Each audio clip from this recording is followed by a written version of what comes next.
को व्यायाम की जरूरत है।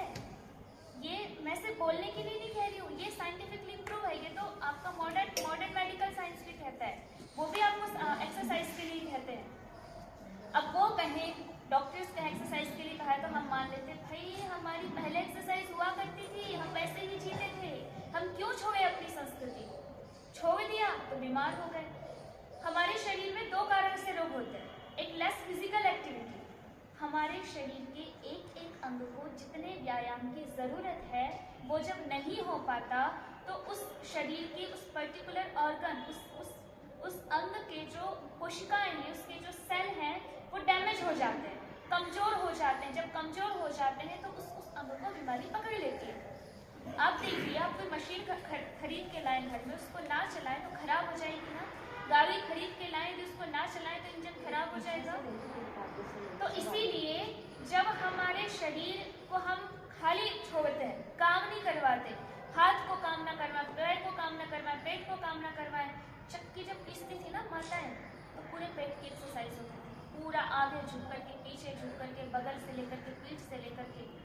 जब आपको झुके झुके और खड़े खड़े जब काम करना होता था खेतों में तो कमर की और पैरों की पूरी एक्सरसाइज होती थी।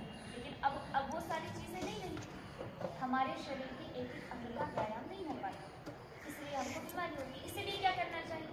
इसलिए बोलते हैं योग। और फिर बोलते हैं रोग के अनुसार योग करो। क्यों? आपको कमर में दर्द क्यों है? क्योंकि कमर की प्रॉपर एक्सरसाइज हुई नहीं है। कमर में दर्द गलत तरीके से, पहले सोने के तरीके थे। हमारे आयुर्वेद के ग्रंथ उठा करके पढ़िए।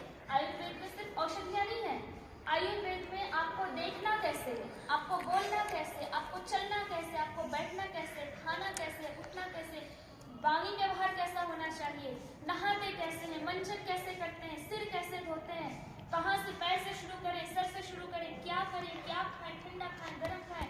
इतनी सटीक तरीके से हमारी जीवनचर्या के बारे में लिखा है, रात्रिचर्या के बारे में लिखा है, जीवन गृहस्थ धर्म से लेकर के वानप्रस्थ धर्म से लेकर के ब्रह्मचर्य धर्म से लेकर के संन्यास धर्म से लेकर के एक एक नियमावली इतनी अच्छी है कि उसके हिसाब से कोई जिए, उसका जीवन का कल्याण हो जाएगा।